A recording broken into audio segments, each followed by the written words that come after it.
Ladies and gentlemen, welcome to It's Rainmaking Time. This is Kim Greenhouse. It gives me great pleasure to invite Lyn Buchanan, the author of The Seventh Sense, The Secrets of Remote Viewing as Told by a Psychic Spy for the U.S. Military. He entered U.S. Army Intelligence in 1984 and for 8.5 years was trained to be a psychic spy. In the 1960s, the U.S. government became aware that Russia had a psychic spy unit that was very developed. And out of this came a tool and a training called controlled remote viewing, which allows a person to be able to, in a disciplined way, access any person, thing, event, information in time and space, to be able to smell, taste, touch, and sense them, even to read their minds if necessary. But it's way more complex than that. We have invited today practically one of the ninjas of the controlled remote viewing industry.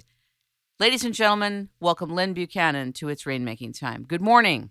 Good morning. Thank you very much for inviting me. I really appreciate you being here. This is such an exciting field, Lyn. There's a lot more excitement now than there ever was about controlled remote viewing and remote viewing in general. I'd like you to first establish a frame of reference for us about what it is and what it isn't from your perspective and experience. Okay, the book, The Seventh Sense, says the, psychic spy. That's in order to Hollywood it and sell it a little bit.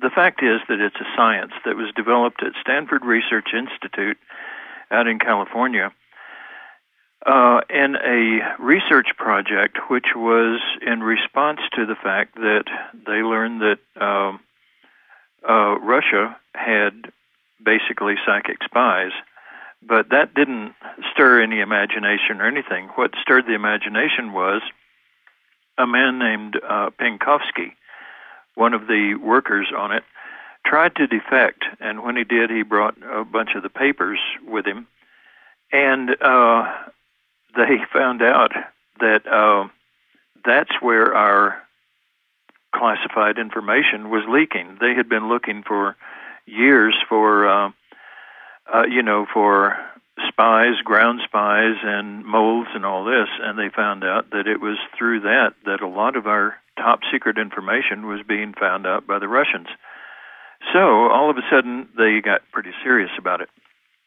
As they got serious about it, of course, the Russians weren't going to tell us how to do things, and so they set up this research project at Stanford Research, and they started trying to find out what goes on in the mind of a psychic when they're actually doing real psychic work and doing it effectively.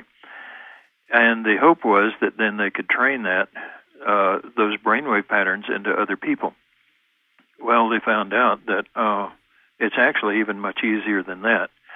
But through the process of that research, they developed a methodology, which is a science, actually, by which a person can emulate the effects and emulate the results of an extremely good natural psychic. Bring the public into the distinction between being psychic and this controlled remote viewing protocol or series of protocols that allows a person to transcend time and space and to access information directly.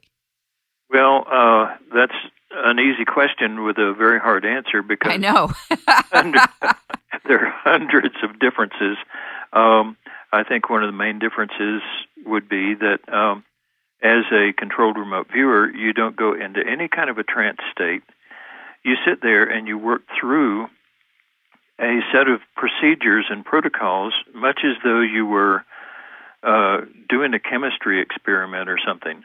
And it doesn't take natural psychic talent. You don't have to be some kind of a swami or something.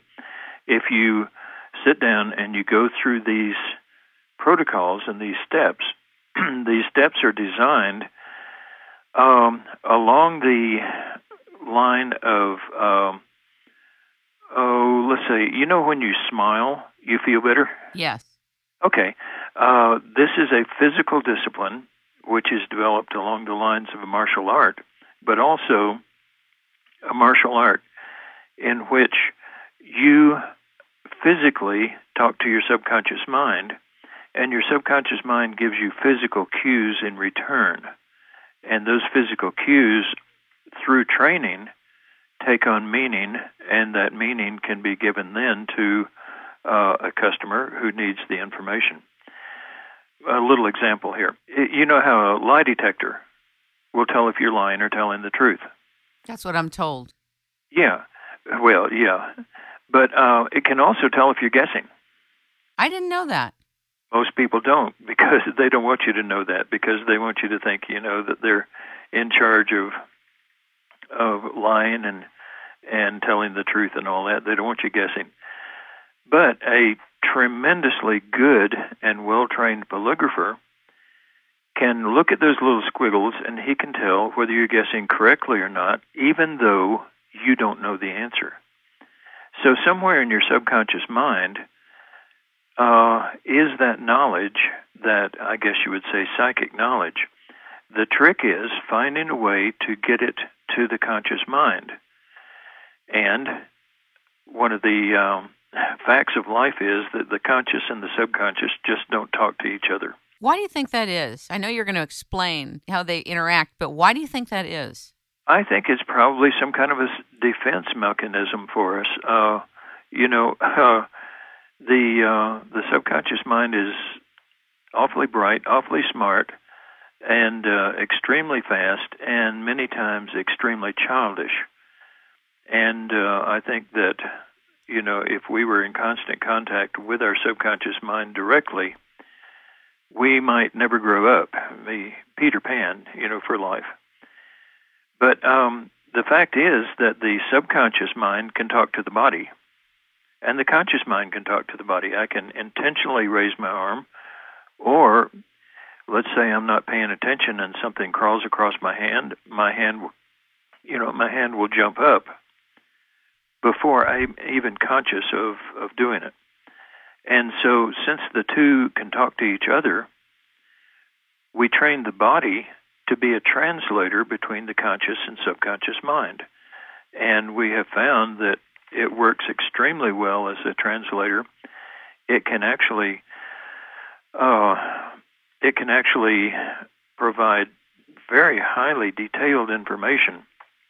And when it does, you can ask a question to the conscious mind, pass that physically to the subconscious. The subconscious will come back with a physical reaction. And if you're trained enough, you look at the physical reaction and you know the answer.